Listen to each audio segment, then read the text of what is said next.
ರಾಜ್ಯ ಕಾಂಗ್ರೆಸ್ನಲ್ಲಿ ಕ್ಯಾಬಿನೆಟ್ ವಿಸ್ತರಣೆಯ ಅಸಮಾಧಾನದ ಕಿಚ್ಚು ಬೂದಿ ಮುಚ್ಚಿದ ಕೆಂಡದಂತಿದೆ. ಹಿರಿಯ ಶಾಸಕರ ಮುನಿಸು ಶಮನಕ್ಕೆ ಜಂಟಿ ಪ್ರಯತ್ನ ಬದಲಾಗಿ ಒಂಟಿ ಪ್ರಯತ್ನ ನಡೆದಿದೆಯಾ ಅನ್ನೋ ಟಾಕ್ ಶುರುವಾಗಿದೆ.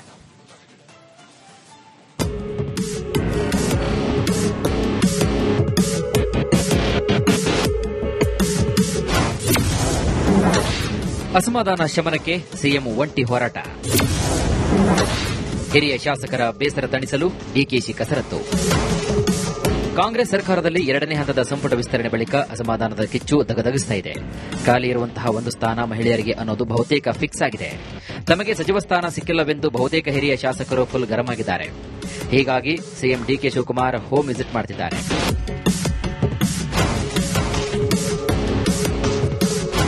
ಎಂ ಕೃಷ್ಣಪ್ಪ, ದಿನೇಶ್ ಗುಂಡೂರಾವ್, ಟಿವಿ ಜಯಚಂದ್ರ ಸೇರಿ ಹಿರಿಯ ಶಾಸಕರ ಮನವೊಲಿಕೆ ಪ್ರಯತ್ನ ಕೂಡ ನಡೆಸಿದ್ದಾರೆ. ಸಿಎಂ ಸೂಚನೆ ಮೇರೆಗೆ ಸಚಿವ ಚಲುವರಾಯಸ್ವಾಮಿ, ಬಾಲಕೃಷ್ಣ ಕಸರತ್ತು ಕೂಡ ನಡೆಸಿದ್ದಾರೆ. ಸಿಎಂ ಭೇಟಿ ವೇಳೆ ಸಮಾಧಾನದ ಮಾತು ಶಾಸಕರು ಆಡಿದ್ರೂ ಕೂಡ ಬೇಸರ ಕಡಿಮೆಯಾಗಿಲ್ಲ. ಇಂತಹ ಸನ್ನಿವೇಶದಲ್ಲಿ ಸಿಎಂ ಜೊತೆಗೆ ಕೈ ಜೋಡಿಸಬೇಕಿದ್ದ ಮಾಜಿ ಸಿಎಂ ಸಿದ್ದರಾಮಯ್ಯ, ಹಿರಿಯ ಸಚಿವರು ಸೈಲೆಂಟ್ ಆಗಿದ್ದಾರೆ ಅಂತ ಹೇಳಲಾಗುತ್ತಿದೆ.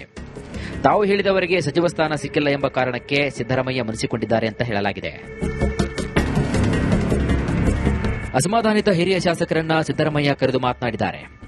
ಡಿಸಿಎಂ ಡಾ ಜಿ ಪರಮೇಶ್ವರ್, ಕೆಜೆ ಜಾರ್ಜ್ ಸೇರಿ ಹಿರಿಯ ನಾಯಕರು ಸಮಾಧಾನಪಡಿಸಿದರೆ ಗೊಂದಲಗಳು ಬಹುಬೇಗ ಬಗೆಹರಿತಾ ಇದ್ವು ಎಂಬ ಚರ್ಚೆ ಕೈ ಪಡಸಾಲೆಯಲ್ಲಿ ಶುರುವಾಗಿದೆ. ಮತ್ತೊಂದು ಕಡೆಗೆ ಖಾತೆ ಹಂಚಿಕೆ ಬಳಿಕ ಮುನಿಸು ಮುಂದುವರಿಯುವಂತಹ ಸಾಧ್ಯತೆಗಳಿವೆ.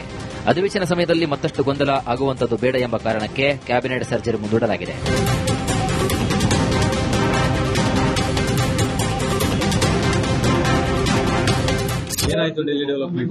ಏನಿಲ್ಲ, ಇವತ್ತು ಸಾಯಂಕಾಲ ಎಲ್ಲ ಹೇಳ್ಬಿಟ್ಟು ಚರ್ಚೆ ಮಾಡಿ ಬಂದಿದ್ದೀನಿ. ಸಾಯಂಕಾಲ ಎಲ್ಲ ಕ್ಲಿಯರ್ ಆಗ್ತದೆ. ಅದೆಲ್ಲ ಇನ್ನ ಸಚಿವ ಸ್ಥಾನ ಕೊಡೋದೆಲ್ಲ ಈಗ ಅಸೆಂಬ್ಲಿ ಮುಗಿಬೇಕು. ಆಮೇಲೆ ಅದರ ಟೈಮ್ ಚರ್ಚೆ ಇಲ್ಲ. ಈಗ ಸದ್ಯಕ್ಕೆ ಖಾತೆ ಮಾತ್ರ ಮಾಡಲೇಬೇಕಲ್ಲ, ಮಾಡ್ತೀನಿ. ಸಿಎಂ ಡಿಕೆಶಿ ಕಳೆದ 2 ತಿಂಗಳಿಂದ ಕ್ಯಾಬಿನೆಟ್ ವಿಸ್ತರಣೆ ವಿಚಾರದಲ್ಲಿ ಸಕಲ ಪ್ರಯತ್ನವನ್ನು ನಡೆಸಿದ್ದಾರೆ. ರಾಜ್ಯದಲ್ಲಿರುವಂತಹ ಹಿರಿಯ ಸಚಿವರು, ನಾಯಕರು ದೂರ ಉಳಿದರೂ ಕೂಡ ತಮ್ಮ ಜವಾಬ್ದಾರಿಯನ್ನ ಒಂಟಿಯಾಗಿ ನಿರ್ವಹಿಸುವಂತಹ ಪ್ರಯತ್ನವನ್ನು ನಡೆಸಿದ್ದಾರೆ ಅಂತ ಹೇಳಲಾಗುತ್ತಿದೆ.